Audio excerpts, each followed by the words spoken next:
दोस्तों, आज की कहानी है इल्जाम। आज शिल्पा सोकर उठी, देखा सुबह से घर में खामोशी पसरी हुई थी। घर में सब लोग उठ चुके थे, लेकिन किसी ने किसी से कोई बात तक नहीं की। सब चुप थे। आखिर बोले तो क्या बोले। कल रात को जो हुआ सब उसी के गम में थे। रोज सुबह सुबह खुशी के बगैर जिसकी शुरुआत नहीं होती, वह सासू माँ आज खामोशी से अपनी पूजा पाठ कर रही थी। और रोज माँ की हाँ में हाँ मिलाने वाला बेटा संतलाल अखबार में आंख गड़ाए हुए बैठा था। और शिल्पा, हाँ, उसके दिनचर्या में कोई फर्क ही नहीं था। वह रोज इस समय रसोई में सबके लिए नाश्ता तैयार कर रही होती थी, और आज भी रसोई में सबके लिए नाश्ता तैयार कर रही थी। पर नाश्ता बनाते समय हाथ तेजी से चला रही थी, पर उससे भी ज़्यादा तेजी से उसका दिमाग चल रहा था। आज उसके काम की तेजी देखकर उसका पति और सासू माँ दोनों हैरान थे। एक दो बार दोनों में एक दूसरे की तरफ देखा भी और इशारों में पूछा भी, आखिर क्या बात है। पर तुम दोनों को ही नहीं पता था, इसलिए चुप थे। शिल्पा ने फटाफट नाश्ता बनाया और टेबल पर परोस दिया, पर किसी ने कुछ नहीं कहा और अपने कमरे में चली गई। नाश्ता लेकर सासू माँ पूजा समाप्त करके नाश्ता करने बैठ गई। संतलाल को सासू माँ ने नहीं कहा वह भी जाकर नाश्ता कर ले, तो वह संतलाल अपनी माँ के पास ही आकर बैठ गया और नाश्ता करने लगा। इधर शिल्पा अपने कमरे में जाकर बैठ गई। बैठे ही बैठे उसे वह दिन याद आ रहा था जब शादी के 1 महीने बाद उसके माता पिता उससे मिलने के लिए उसके ससुराल आए थे। उसी समय शिल्पा अपने कमरे की अलमारी में अपना सामान रखने जा रही थी। साथ ही में उसने अपने सोने के गहने रखे थे, वह सोचकर कि उन्हें सासू माँ को संभालने के लिए दे देंगे। लेकिन जैसे ही उसने सुना कि उसके माता पिता उससे मिलने आए हैं, तो अपना सामान वैसे ही छोड़कर बाहर दौड़ी चली गई। कुछ देर बाद उसकी ननद का बेटा, जो कि 6 साल का था, वह खेलते खेलते उसके कमरे में आ गया और वहां रखे सामान में से खेलने लगा। खेलते खेलते उसने झुमका उठा लिया और उसे लेकर बाहर आ गया।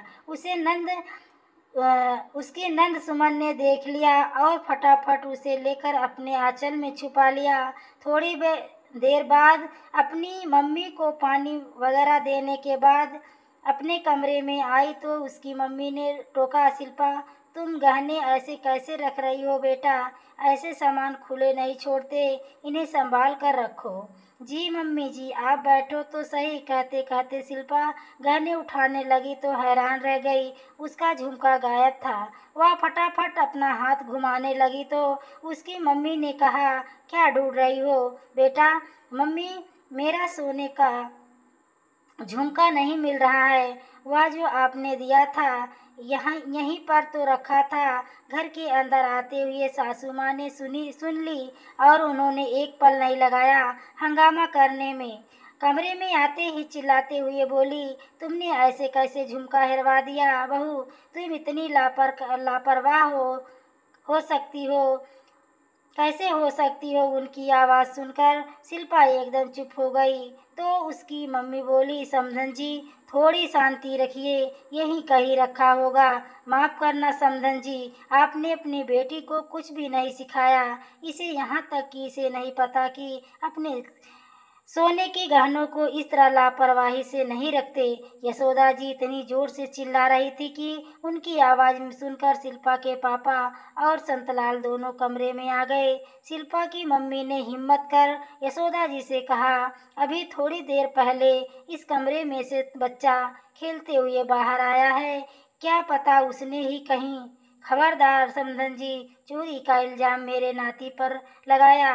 आपके जैसे लोग खुद अपनी बेटी के घर में आकर चोरी करते हैं और इल्ज़ाम दूसरों पर लगाते हैं। मम्मी जी, आप ऐसे कैसे मेरे मम्मी पापा पर चोरी का इल्ज़ाम लगा सकती हैं? शिल्पा के इतना कहते ही यशोदा जी ने जोर जोर से चीखना शुरू कर दिया। लेकिन मजाल की उसकी नंद सुमन ने एक बार भी अपना मुंह खोला हो।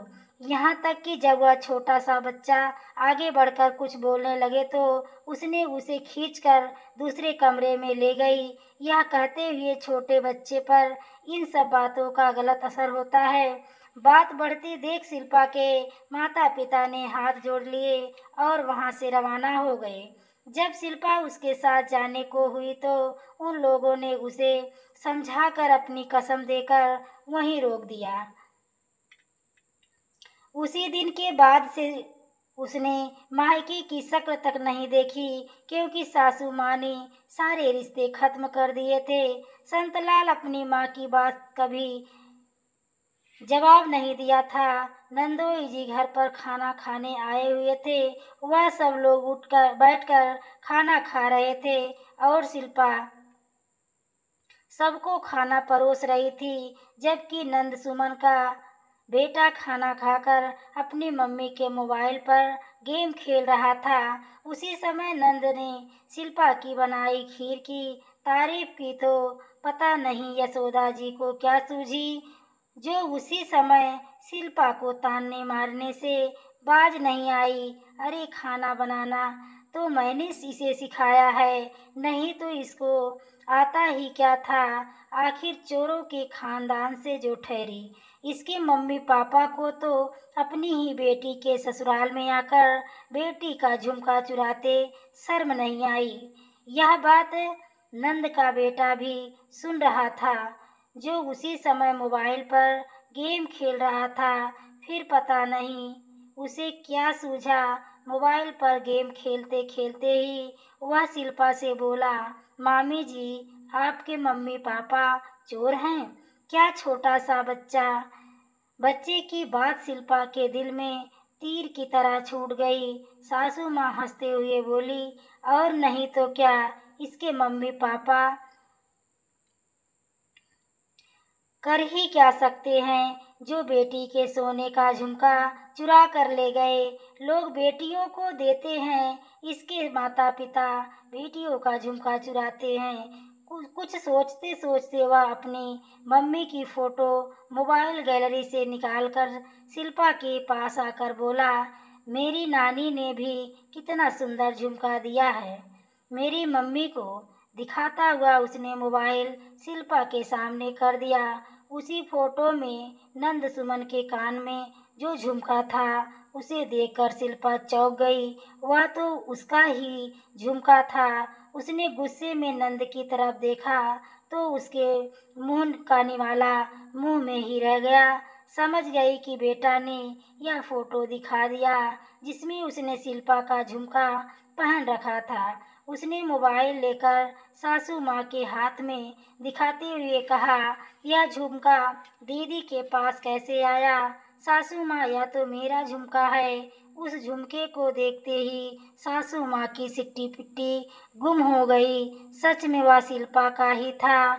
उन्होंने निगाह उठाकर अपनी बेटी की तरफ देखा तो उससे पहले नंदोई जी ने मोबाइल लेकर उसी फोटो को देखा तो कहा, अरे मम्मी जी, यह तो आपने संतलाल की शादी के तोहफे के तौर पर उसे दिया था ना। माफ करना नंदोई जी, यह मेरा झुमका है और वह वही झुमका है जिसके पीछे मेरे माता पिता को चोर साबित किया जा रहा था। आज किसी से कुछ कहते बन नहीं रहा था। अब अपने दामाद के सामने आखिर कहती तो कहती क्या, लेकिन शिल्पा ने जमकर अपनी नंद सुमन को सुनाया और इसी बात पर कल रात से सासू माँ गुस्से में हैं। कुछ सोचकर शिल्पा उठी और अलमारी में से अपने कपड़े निकालने लगी। इधर अभी दोनों माँ बेटा नाश्ता करके ही उठे थे कि शिल्पा अपने कमरे में से आई। कपड़े चेंज कर लिए थे और हाथ में एक बैग था, शायद कहीं जा रही थी। उसे देखकर संतलाल ने पूछा, कहीं जा रही हो तुम। उसकी बातें सुनकर शिल्पा ने एक नज़र संतलाल लाल की तरफ देखा, बैग साइड में रखा और नाश्ते की टेबल पर आकर बैठ गई। एक प्लेट में खुद के लिए नाश्ता लिया और नाश्ता करने लगी। सासू माँ ने संतलाल को पूछने के लिए कहा, कल रात के हादसे के बाद से ही सासू माँ शिल्पा से बात नहीं कर रही थी, क्योंकि शिल्पा ने उनकी चोरी को अच्छा खासा सुना दिया था। शायद अच्छा खासा नहीं, सच कह दिया था। और सच हमेशा कड़वा होता है, जो लोगों को पचता नहीं। बस यशोदा जी को सच पता नहीं। आखिर अपनी माँ का इशारा पाकर संत लाल ने दोबारा शिल्पा से पूछा, मैंने तुमसे कुछ पूछा, कहाँ जा रही हो? नाश्ता करते ही शिल्पा ने बिना नजर उठाए कहा, मैं अपने मायके जा रही हूँ। आखिर 2 साल होने को आए हैं। मुझे अपने मम्मी से पापा से मिले हुए। उसकी बात सुनकर यशोदा जी संतलाल दोनों ही तिलमिला गए। सुबह से ना बात करने वाली सासू माँ बोली, अच्छा, उनसे तो पहले हमने सारे रिश्ते खत्म कर दिए हैं, फिर क्यों जा रही हो तुम? माँ जी, रिश्ता आपने खत्म किया है, मैंने नहीं। उन्होंने मुझे जन्म दिया है, पाल पोस कर बड़ा किया है। मैं अपने माता पिता के घर जरूर जाऊंगी। आज शिल्पा ने पहली बार यशोदा जी का विरोध किया था, जिसे वह बर्दाश्त नहीं कर पा रही थी। वह गुस्से में आ गई। शिल्पा ने के ठीक सामने आकर खड़ी होकर चिल्लाते हुए बोली, आज बड़ा प्यार आ रहा है अपने माँ बाप पर, उनके लिए हमसे लड़ने को तैयार हो गई। भूल मत, तुझे पूरी जिंदगी इसी घर में बितानी है। और याद रखना, अगर तू गई उन चोरों के घर पर तो फिर लौट कर मत आना। शिल्पा अपने माता पिता के लिए ऐसे शब्द सुनते ही शिल्पा के तन बदन में आग लग गई। नाश्ता करते करते ही टेबल पर हाथ जोर से मारते हुए खड़ी हुई और यशोदा जी के बराबर चिल्लाती हुई बोली, चिल्लाइए मत, आपके बराबर चिल्लाना मुझे भी आता है। आपकी हिम्मत कैसे हुई मेरे माता पिता के बारे में इस तरह की बात करने की? आपकी बेटी ही है। खबरदार बहू, अगर तूने मेरी बेटी के लिए कुछ कहा तो वह इस घर की बेटी है, उसकी इस घर पर बराबरी का हक है। हंसते हुए शिल्पा ने कहा, इसलिए चुमका चुरा लिया क्योंकि इस घर के सामान पर उसका भी हक है। उसके इतना कहने पर सासू माँ ने कहा, चुप हो जा, इतना हंगामा क्यों कर रही हो? सासू माँ अभी अपनी बेटी की तरफदारी कर रही थी, जिसे देखकर शिल्पा ने भी कहा, बिल्कुल सासू माँ, आपके घर में सामान पर आपकी बेटी का हक है, यहाँ तक कि आपके घर पर आपकी बेटी का बराबर का हक है। पर आप भूल रही हैं, इसलिए जो झुमका चुराया था वह आपकी बहू का था और आपकी बहू के मायके से आए हुए सामान पर उसका कोई हक नहीं था। फिर भी उसने इतनी आसानी से इस तरह चुरा लिया और इतना बड़ा तमाशा हो जाने के बावजूद भी बेशर्म की तरह चुपचाप बैठकर तमाशा देखती रही। और क्या कह रही है? क्या हुआ जो उसने मेरा झुमका चुरा लिया? आपने मेरे मायके वालों को से रिश्ता तोड़ दिया, मेरे माता पिता को कितना कुछ सुनाया और मेरे माता पिता कहते रहे, लेकिन आप तो सुनने का नाम ही नहीं ले रही थी। मैं तो उसी दिन यह रिश्ता भी तोड़ चुकी थी, लेकिन मेरे माँ बाप ने अपनी कसम देकर मुझे चुप कर दिया, यह कहकर कि हमारे पीछे आपका रिश्ता खराब मत कर। उसी दिन तो बड़ा हंगामा कर रही थी, पर आज क्या हो गया सासू माँ जी? आपने तो बड़े डंके की चोट पर सीना ठोक कर कहा था कि हम किसी चोर के साथ रिश्ता नहीं रखते, तो आज क्या हो गया?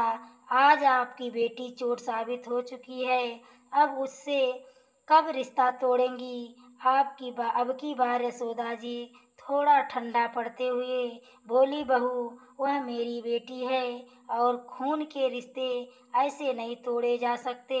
सासू माँ जी, वैसे मेरे माता पिता के साथ उनका भी रिश्ता है, तब के समय में और अब के समय में तो बहुत फर्क है।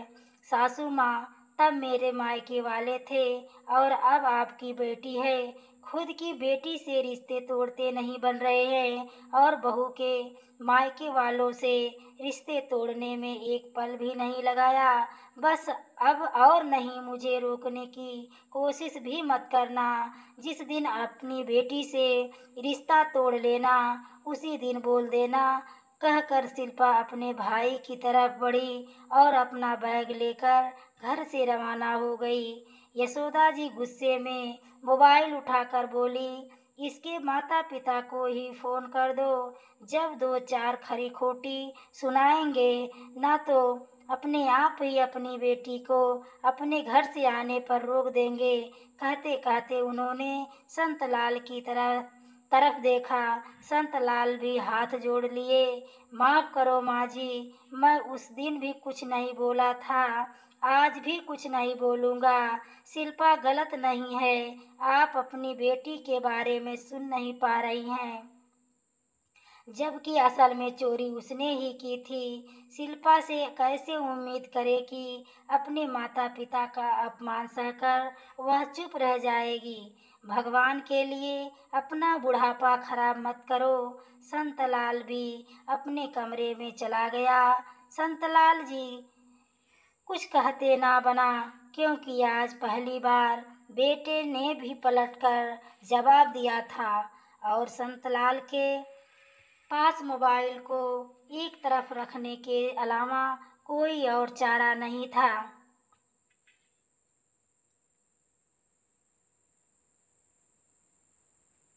कुछ दिनों बाद नंद सुमन और उसकी माँ के घर के काम को लेकर लड़ाई हो गई। यशोदा जी ने बेटी को ताने मारना शुरू कर दिया। सुमन नाराज होकर ससुराल चली गई। सुमन ने मेरा घर बर्बाद कर दिया। संतलाल अपने ससुराल जाकर बहू को लेकर आओ। दोस्तों, सच तो यह है कि आदमी अपने घर वालों को दिल में रखता है और अपनी बहू को दिमाग में रखता है, तभी तो घर वालों की गलतियाँ नज़र नहीं आती और बहू की कमियाँ और गलतियाँ गिनाते नहीं थकते। दोस्तों, कहानी पसंद आई हो तो प्लीज़ वीडियो को लाइक एवं शेयर करें। चैनल पर पहली बार आए हो तो चैनल को सब्सक्राइब करें। आगे के नोटिफिकेशन के लिए बेल आइकन को ज़रूर प्रेस करें। दोस्तों, पूरी वीडियो देखने के लिए आपको तहे दिल से धन्यवाद।